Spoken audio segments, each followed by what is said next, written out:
அந்த இரண்டு காணொளியிலையும் ஒரு ஒற்றுமை இருக்குது. அதில் இருக்கிறது வந்து ஒரு பைத்தியம். அந்த பைத்தியம் யாரும் உங்களுக்கு சொல்ல வேண்டிய அவசியமே இல்லை. இலங்கையில் ஒரு பைத்தியம், அது ஒரு அக்மார்க் பைத்தியம், நல்ல தரமான பைத்தியம் அப்படின்னு சொன்னால் ஒரே ஒரு பைத்தியம் தான், அது அர்ச்சுனா எம்பி அப்படின்றது வந்து உலகம் முழுவதும் இருக்கிற அத்தனை பேருக்கும் தெரியும். அவர் சொல்லக்கூடிய ஒரு வார்த்தை என்னென்னா, நான் வந்து சிங்களவனாக பிறந்திருந்தா ராஜபக்ஷ காலை நக்கியிருப்பேன் அப்படின்னு அவர் சொல்கிறார். இது உடனே வந்து எங்கெங்கே தகவல் பறக்கணுமோ அந்த அளவுக்கு தகவல் பறந்து அது வந்து முதலமைச்சர் காதுகளுக்கு போய் சேர்ந்த உடனே முதலமைச்சர் நான் இந்த பைத்தியத்தை சந்திக்கலைன்ற மாதிரி மறுத்துட்டார். அதனால வந்து பார்த்திங்கன்னா வந்து சும்மா எக்குத்தப்பாக வந்து சீமான் குறித்து பேசினா இனி வந்து பார்த்தீங்கன்னா வேறு வகையில் செருப்படி வரும் உனக்கு. இப்போ பார்த்தல சீமானை வந்து வசைப்பாடியவர்களுக்கெல்லாம் என்ன நிலமாகுது.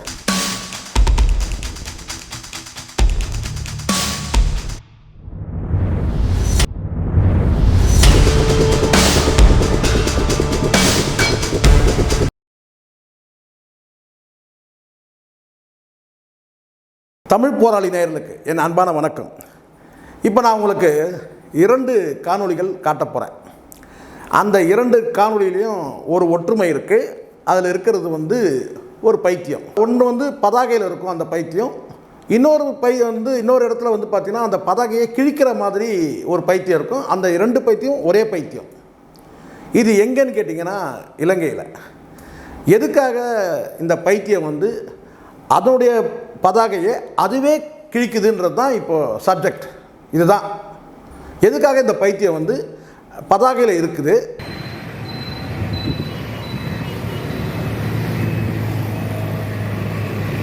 அந்த பதாகை எதுக்கு அதுவே கிழிக்குது, கிழித்து சுருட்டிக்கிட்டு வந்து ஓடுறத பார்க்குறோம். இது எதுக்காக அப்படின்னு சொன்னால்,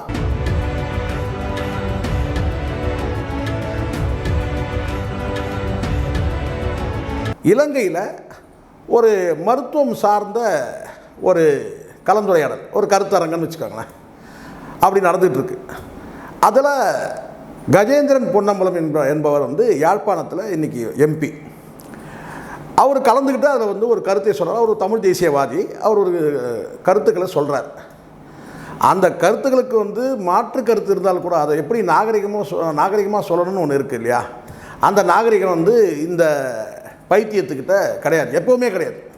அந்த பைத்தியம் யாரும் உங்களுக்கு சொல்ல வேண்டிய அவசியமே இல்லை. இலங்கையில் ஒரு பைத்தியம், அது ஒரு அக்மார்க் பைத்தியம், நல்ல தரமான பைத்தியம் அப்படின்னு சொன்னால் ஒரே ஒரு பைத்தியம் தான், அது அர்ச்சுனா எம்பி அப்படின்றது வந்து உலகம் முழுவதும் இருக்கிற அத்தனை பேருக்கும் தெரியும். இலங்கையில் ஒரு தரம் வாய்ந்த ஒரு அக்மார்க் பைத்தியம்னா அதுதான். எல்லாரும், அதாவது அரசியல் எல்லைகளை கடந்து வாழக்கூடிய அத்தனை மனிதர்களும் இனம் கடந்து, மொழி கடந்து, அனைத்தையும் கடந்து ஒரு அக்மார்க் பைத்தியம் அப்படின்னு சொன்னால் எல்லாராலும் சொல்லப்படுறது யாருன்னு கேட்டிங்கன்னா இந்த அர்ச்சுனா எம்பி. இதுக்கு முன்னாடி ஒரு சம்பவம் இருக்குது. இந்த அர்ச்சுனா எம்பியோட எம்பின்னு சொல்கிறேன்னா நீங்கள் மெம்பர் ஆஃப் பார்லிமெண்ட்டு, நீங்கள் வேறு ஏதாவது தப்பாக புரிஞ்சுக்க போகிறீங்க. இந்த கெட்ட வார்த்தைகள், ஆபாச வார்த்தைகள் எனக்கு பிடிக்காது. எம்பின்னு சொன்னால் மெம்பர் ஆஃப் பார்லிமெண்ட், அதுக்கு வேறு சில கொச்சையான அர்த்தங்கள் கூட இருக்குது. அதை நீங்கள் அப்படி புரிஞ்சிக்காதீங்க. அர்ஜுனா எம்பின்னு சொல்லும்போது தான் உங்களுக்கு அந்த ஞாபகம் வரக்கூடாது, சரிங்களா? நான் வந்து பைத்தியம்ன்றது மட்டும்தான் பரவலாக பேசுகிறாங்க, அதை நான் சொல்கிறேன். நீங்கள் எம்பின்றதுக்கு வேறு ஒரு பொருள் இருக்குது, அப்படி புரிஞ்சிக்காதீங்க நீங்கள். அப்போது இந்த இடத்துல பார்த்திங்கன்னா ஒரு சம்பவம், இதுக்கு முன்னாடி ஒரு சம்பவம் என்னென்னா, ஒரு பொது மேடையில் அவர் சொல்லக்கூடிய ஒரு வார்த்தை என்னென்னா, நான் வந்து சிங்களவனாக பிறந்திருந்தா ராஜபக்ஷ காலை நக்கியிருப்பேன் அப்படின்னு அவர் சொல்கிறார். இதை வந்து நீங்கள் பார்த்துருப்பீங்க. அது அப்படி பொருள் போட முடியாதான் அவர் சொல்லியிருந்தார். நீங்களும் அதை பார்த்துருப்பீங்க. இதுக்கு முந்தைய சம்பவம்லாம் உங்களுக்கு தெரியும். தமிழ்நாட்டுக்கு வந்து கிட்டத்தட்ட செருப்படி வாங்கிட்டு போனதெல்லாம் உங்களுக்கு தெரியும். அதுவும் தரமான செருப்படி, விதவிதமான செருப்படிலாம் வாங்கினார், உங்களுக்கு தெரியும். இப்போ ஏண்டா இந்த ஆள் இங்கே வந்தான்ற மாதிரி எல்லாருக்குமே ஆயிடுச்சு. அது வந்து தாவேகா தலைமைக்கும் சரி, முதலமைச்சருக்கும் சரி, அதுக்கு பிறகு வந்து விசிகாவில் இருக்கக்கூடிய பல முக்கியமான நபர்களுக்கெல்லாம் வந்து ஒரு தர்ம சங்கடம் ஆயிடுச்சு. இவன் ஏன் இங்கே வந்தான், உண்மையிலேயே வந்து இவன் எதுக்கு வந்தான், ஏன் வந்து இவனை மேடையில் ஏற்றணுன்றது பல பேருக்கு பலவிதமான சிக்கலாகிடுச்சு. இவன் வந்துட்டு போனது, இவன் வந்தது ஒரே ஒரு ஃபோட்டோவுக்கு வந்தான். விஜய் அவர்களோட சேர்ந்து ஒரு ஃபோட்டோ எடுத்துக்கணும், அந்த ஃபோட்டோ கொண்டு போய் யாழ்ப்பாணத்தில் காட்டி ஓட்டு வாங்கணும். இதுதான் இவன் பிளான். இவன் பிளான் நமக்கு தெரியாதா? இவன் வந்து இங்கே காலை வைக்கிறதுக்கு முன்னாடியே இவன் காலை வைக்க போகிறான்னு தெரிஞ்ச உடனே வந்து பார்த்தோன்னா இங்கே வந்து பல இமெயில்கள் பறந்துடுச்சு. அது முதலமைச்சர் காதுக்கு போய் எட்டுடுச்சு. என்ன இருந்தாலும் நம்ம விட்டு தர முடியாது இல்லையா? ஒரு துரோகி வரான், அந்த துரோகியை வந்து பார்த்தீங்கன்னா நம்ம தமிழ்நாட்டு முதலமைச்சர் சந்திக்கிறதுக்கு நம்ம விட்டோம்னா அப்போ நம்ம யார்? நம்ம முட்டாளாயிருவோம், பைத்தியம் ஆயிடுவோம், நம்ம அவனை மாதிரி பைத்தியம் ஆயிடுவோம். அப்போ நாம் புத்திசாலின்றதை காட்டினா வரக்கூடிய ஒரு பைத்தியம் வந்து ஒரு அக்மார்க் பைத்தியம் வருது. அந்த அக்மார்க் பைத்தியத்தோட நோக்கம் என்னென்னா ஒரு ஃபோட்டோ எடுக்கணும், அந்த ஃபோட்டோவை கொண்டு போய் யாழ்ப்பாணத்தில் காட்டி ஓட்டு வாங்கணும். இவ்வளோதான்.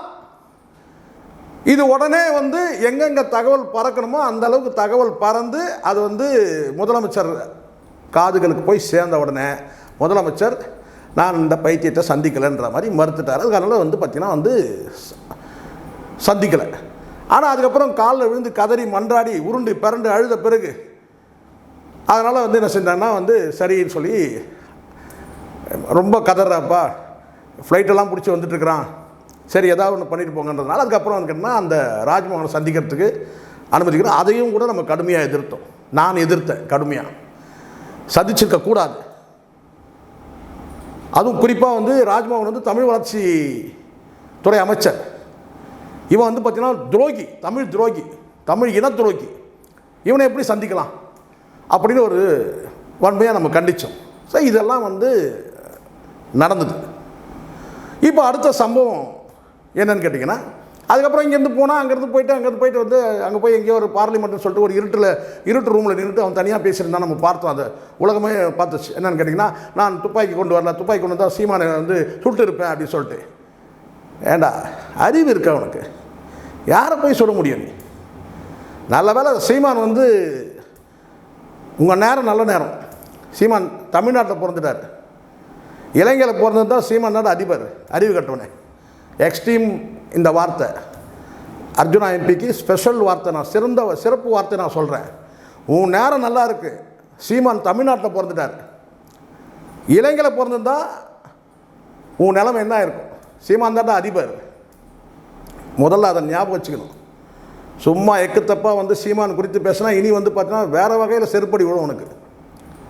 இப்போ பார்த்தல சீமானை வந்து வசைப்பாடியவர்களுக்கெல்லாம் என்ன நிலமாகுது? சீமான தினம் வசைப்பாடின ஒரு மனிதர், ஒரு நபர் இன்றைக்கி எங்கே இருக்கிறார்? சிறையில் இருக்கிறார். தமிழ்நாட்டில் ஒரு ஊடகத்தை வச்சுட்டு தினம் சீமான் குறித்து வகை வகையாக வந்து விமர்சனம் பண்ண நபர், திட்டமிட்டு வன்மத்தோடு பண்ண நபர் இப்போ எங்கே இருக்கிறாருன்னா சிறையில் இருக்கிறார். நீ இங்கேருந்து போயிட்டு சீமானை வந்து இந்த துப்பாக்கி இருந்தால் சுட்டிருப்பேன்னு சொல்கிறல்ல, இப்போ உனக்கு பதில் எப்படி கிடைக்குது பார்த்தியா?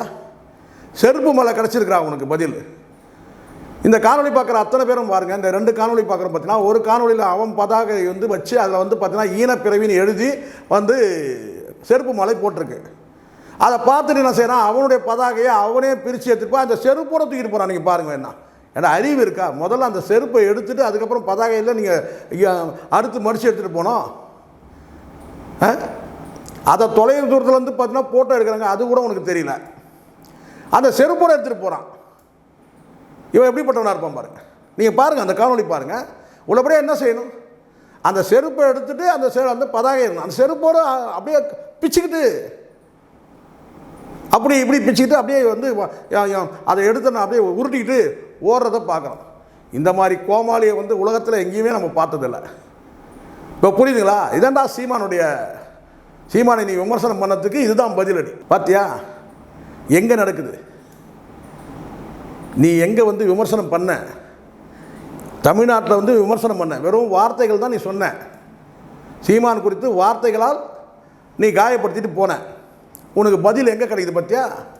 செருப்படி எங்கே கிடைக்குது பாரு. நீ எங்கே வந்து பேசுன, உனக்கு எங்கே செருப்படி கிடைக்குது பாரு. இதுதான்டா சீமான் பவர்.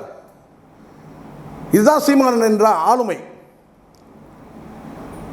இனிமேலாவது சீமான் குறித்து பேசும்போது எச்சரிக்கையாக பேசணும் நீ முதல்ல. நன்றி, வணக்கம்.